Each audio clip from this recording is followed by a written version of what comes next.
जैसा कि आज जो आपका एसएससी सीजीएल का 26 सितंबर के फर्स्ट शिफ्ट का एग्जाम हो गया है दोस्तों, जिसका जो है मैं आपको बिल्कुल 100% एक्यूरेट आंसर के साथ जो है इस वीडियो में बताऊंगा। तो देख लेते हैं कि किस प्रकार के जो है आज आपके 26 सितंबर के फर्स्ट शिफ्ट के एग्जाम में जो प्रश्न पूछे गए हैं। उससे पहले एक बात और दोस्तों कि जिन्होंने भी अगर चैनल को सब्सक्राइब नहीं किया है तो एसएससी सीजीएल एग्जाम से रिलेटेड पर्पल की अपडेट के लिए जो है चैनल को सब्सक्राइब जरूर कर दीजिएगा और बगल में ही आपको एक बेल आइकन यानी घंटे का निशान भी दिख रहा होगा, तो आप उसे भी जो है जरूर प्रेस कर दीजिएगा। तो चलिए वीडियो को स्टार्ट करते हैं।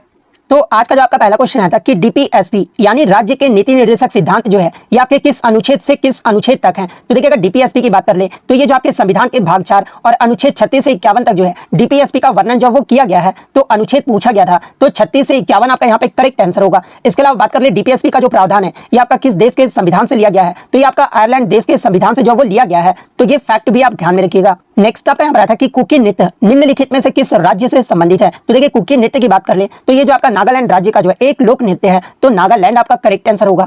नेक्स्ट आपका यहाँ पर क्वेश्चन आया था कि नाइटिंगेल ऑफ एशिया अवार्ड 1987 में जो है ये किसे मिला था। तो देखिए 1987 का नाइटिंगेल ऑफ एशिया अवार्ड जो है ना ये आपका आशा भोसले जी को जो वो दिया गया था। तो आशा भोसले आपका यहाँ पे करेक्ट आंसर होगा। और देखिए आशा भोसले से जो आपका प्रीवियस शिफ्टों में भी जो है यहाँ से प्रश्न जो वो पूछे गए थे, पूछा ये गया था कि 2002 में जो है आशा भोसले जी को जो है किस फिल्म में गाने के लिए जो है इन्हें आईफा अवार्ड से जो वो सम्मानित किया गया था। तो देखिए आशा भोसले जी को जो है 2002 में जो है आपका जो लगान फिल्म आया था ना जिसमें आपका एक गाना था राधा कैसे ना जले, इस गाने के लिए जो है इन्हें 2002 में जो है आईफा अवार्ड से जो वो सम्मानित किया गया था। तो ये पॉइंट भी आप ध्यान में रखिएगा। और इसके अलावा आशा भोसले जी को जो है 2008 में इन्हें जो है भारत का दूसरा सबसे बड़ा नागरिक सम्मान पद्म विभूषण से भी जो वो सम्मानित किया गया था। और इन्हें जो आपका 2011 में जो है Guinness Book of World Record में भी जो वो नाम दर्ज कराया था, क्योंकि संगीत के इतिहास में जो है ये सबसे ज्यादा गाने जो वो रिकॉर्ड किए गए थे, इसलिए इन्हें 2011 में जो है in Guinness Book of World Record में जो है इनका नाम भी जो वो दर्ज किया गया था। तो ये फैक्ट भी आप ध्यान में रखिएगा। नेक्स्ट क्वेश्चन आपका आता था कि उपराष्ट्रपति किस भाग में है। तो देखिए उपराष्ट्रपति का जो उल्लेख है ना ये आपके भारतीय संविधान के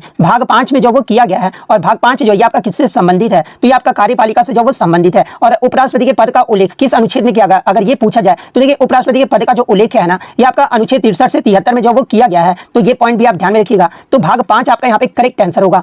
नेक्स्ट क्वेश्चन आपका आ रहा था कि 1983 पर्यावरण संरक्षण अधिनियम इनमें से किसे जो है सभी प्रकार के प्रदूषण को कम करने की जो है वो शक्ति देता है। तो देखिए 1983 का पर्यावरण संरक्षण अधिनियम है ना इनमें से आपका जहां पे ऑप्शन में आपका नगर पालिका, राज्य सरकार, सुप्रीम कोर्ट और केंद्रीय सरकार जो वो दिया गया था। तो देखिए 1983 का पर्यावरण संरक्षण अधिनियम ये जो आपका केंद्रीय सरकार को जो है ये सभी प्रकार के प्रदूषण को जो है कम करने की शक्ति जो वो देता है। तो ऑप्शन डी केंद्रीय सरकार आपका यहाँ पे करेक्ट आंसर होगा।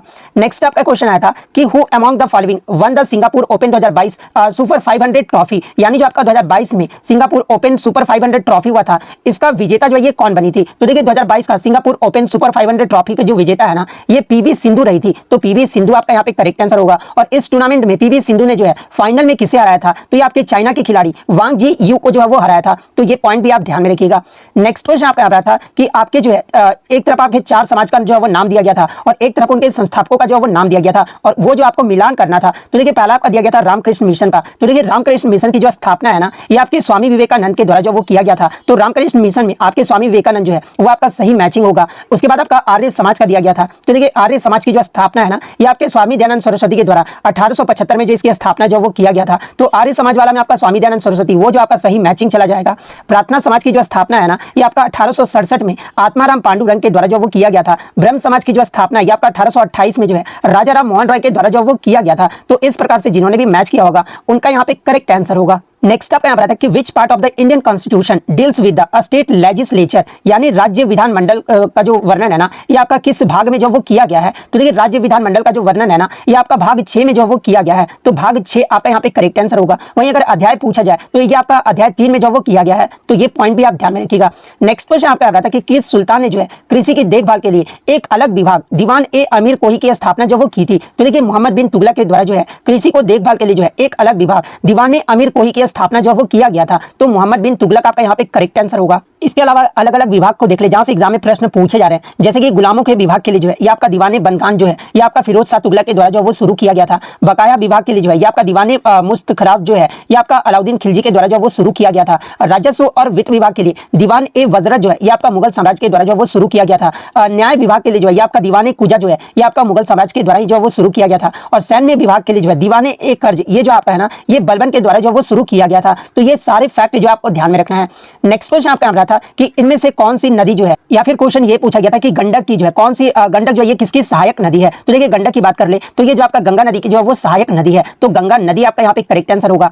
या फिर पूछा गया होगा कि इनमें से कौन सा जो है गंगा की सहायक नदी है, तो ऑप्शन में हो सकता है आपका गंडक नदी दिया गया होगा, तो गंडक नदी फिर आपका करेक्ट आंसर होगा। इसके अलावा मैं आपको बता दूं कि गंडक में जो है आपके दो धाराएं जो वो शामिल है, और वो दो धाराएं कौन कौन सी है, तो एक तो आपका काली गंडक है और सेकंड आपका त्रिशूल गंगा है, तो ये पॉइंट भी आप ध्यान में रखिएगा। और ये जो आपका गंडक नदी है ना, जिसे आपका नारायणी या फिर गंडक के नाम से भी जो वो जाना जाता है, और ये जो आपका नेपाल की जो है प्रमुख नदियों में से एक है, और ये जो आपका गंगा के जो है बाएं किनारे की जो वो सहायक नदियां हैं, तो ये पॉइंट भी आप ध्यान में रखिएगा।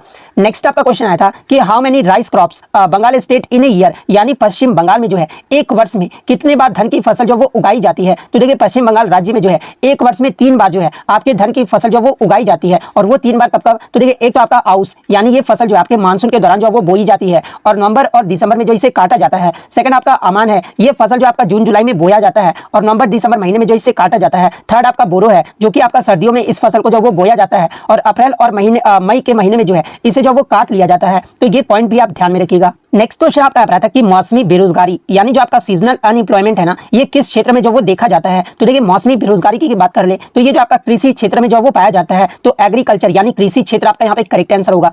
इसके अलावा अगर प्रच्छन्न बेरोजगारी की बात कर ले यानी डिस्गाइज्ड अनएम्प्लॉयमेंट की बात कर ले, तो देखिए प्रच्छन्न बेरोजगारी उस बेरोजगारी को कहा जाता है जिसमें कुछ लोगों की उत्पादकता जो होता है ना, ये आपका शून्य होता है। अर्थात अगर कहने का मतलब बात कर ले तो यदि इन लोगों को उस काम से हटा भी लिया जाए ना, तो उत्पादन में जो आपका कोई अंतर जो वो नहीं होगा। एग्जाम्पल के अगर तौर पर मैं बात कर लूँ तो देखिए यदि किसी फैक्ट्री में 100 जूते का निर्माण किया जाता है और 10 लोग जो इसका निर्माण कर रहे हैं, यदि इसमें से 3 लोग को अगर बाहर निकाल दिया जाए ना, तो 100 जूते का तो निर्माण जो आपका हो ही जाएगा, लेकिन जो आपके 3 जो लोग हटाए गए ना, वो आपके प्रच्छन्न रूप से जो है आपके बेरोजगार जो वो कहलाएंगे। तो इस प्रकार की बेरोजगारी को जो है ना, ये आपका डिस्गाइज्ड अनएम्प्लॉयमेंट यानी प्रच्छन्न बेरोजगारी जो वो कहा जाता है। इसके अलावा अगर संरचनात्मक बेरोजगारी यानी स्ट्रक्चरल अनएम्प्लॉयमेंट की बात कर ले तो देखिए संरचनात्मक बेरोजगारी तब प्रकट होता है जब बाजार में जो है दीर्घकालिक स्थितियों में बदलाव आता है। एग्जाम्पल के तौर पर अगर मैं बात कर लूं तो देखिए भारत में स्कूटर का उत्पादन बंद हो गया है और कार का उत्पादन बढ़ रहा है, तो इस नए विकास के कारण स्कूटर के उत्पादन में जो है लगे मिस्त्री जो होंगे ना, वो आपके बेरोजगार हो जाएंगे, क्योंकि स्कूटर का जो उत्पादन है वो बंद हो गया है और कार बनाने वालों की जो मांग है, मिस्त्री की जो मांग है ना, वो बढ़ जाएगी, क्योंकि कार का उत्पादन जो वो आपका सबसे ज्यादा हो रहा है, इसलिए कार बनाने वाले जो मिस्त्री है उनका मांग जो वो बढ़ जाएगा।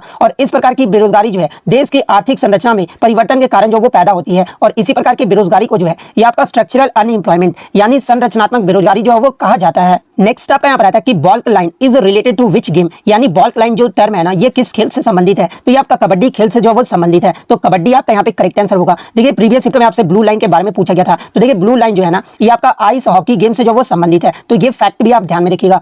नेक्स्ट क्वेश्चन आपका आता है कि लोक रंजन जो त्योहार है ना, ये किस राज्य में मनाया जाता है। तो देखिए ये जो आपका लोक रंजन जो त्योहार है ना, ये आपका मध्य प्रदेश के खजुराहो में जो है ये आपका प्रतिवर्ष जो वो आपका आयोजित किया जाता है, और ये जो आपका त्योहार है ना, ये आपका एक जनजातीय नृत्य उत्सव है, तो मध्य प्रदेश आपका यहाँ पे करेक्ट आंसर होगा। इसके अलावा बात कर ले ये जो आपका लोक रंजन त्योहार है मध्य प्रदेश में किस महीने में मनाया जाता है। तो देखिए ये जो आपका आमतौर पर प्रत्येक वर्ष जो है 8 से 12 दिसंबर तक जो है इस त्योहार को जो वो मनाया जाता है, यानी ये जो आपका लोक रंजन जो त्योहार है ना, ये आपका 5 दिवसीय त्योहार है, तो ये फैक्ट भी आप ध्यान में रखिएगा। नेक्स्ट आपका यहाँ पर क्वेश्चन आया था कि मैमल्स एंड बर्ड्स सिमिलैरिटीज, यानी मैमल्स और बर्ड्स में जो है आपको समानता जो वो बताना था। तो देखिए एक ऑप्शन में आपका वार्म ब्लडेड जो है वो दिया गया था। तो देखिए मैमल्स और बर्ड्स जो होते हैं ना, ये आपके वार्म ब्लड यानी गर्म रक्त वाली जो है वो जो आपके मैमल्स और बर्ड्स होते हैं, तो वार्म ब्लडेड आपका यहाँ पे करेक्ट आंसर होगा। नेक्स्ट आपका यहाँ पर कि पल्लवों को हराकर किसने जो है वातापी यानी जिसका वर्तमान में नाम आपका बादामी है, इसकी जो सत्ता है ना वो हासिल किया था। तो देखिए पल्लवों को हराकर जो वातापी का सत्ता है ना, ये चालुक्य वंश ने जो वो हासिल किया था, और चालुक्य वंश ने जो है चालुक्य वंश के किस राजा ने जो है पल्लवों के राजा को हराया था। तो देखिए चालुक्य वंश के जो आपके राजा थे ना, पुलकेशिन आपके प्रथम पुलकेशिन द्वितीय ने जो है ये आपके महेंद्र वर्मन प्रथम को, जो कि आपके पल्लव राजा थे, इनको हराकर जो है ये आपके वातापी के जो वो शासक बने थे, तो ये फैक्ट भी आप ध्यान में रखिएगा। नेक्स्ट क्वेश्चन आपका यहाँ था कि पर्पस ऑफ एग्रीकल्चर सब्सिडी यानी कृषि सब्सिडी का जो है उद्देश्य जो वो पूछा गया था। तो देखिए एक ऑप्शन आपका दिया गया था कि to use advanced technology in agriculture, तो यही वाला ऑप्शन आपका यहाँ पे करेक्ट आंसर होगा, क्योंकि कृषि सब्सिडी जो है ये किसानों को नई तकनीक अपनाने के लिए जो है वो प्रोत्साहित करती है, और कृषि सब्सिडी जो है कृषि व्यवसायों को आय देने में जो है मदद करता है, और कृषि वस्तुओं की आपूर्ति का प्रबंधन भी जो वो करता है, और कृषि प्रौद्योगिकी का इस्तेमाल करके जो है किसान बेहतर जो वो उत्पादन कर सकते हैं, और साथ ही साथ इसमें लागत भी जो है वो कम कर सकते हैं। तो ये जो आपका कृषि सब्सिडी का जो वो उद्देश्य है, तो इसमें से आपका ये ऑप्शन में दिया गया था, तो ये वाला आपका यहाँ पे करेक्ट आंसर होगा।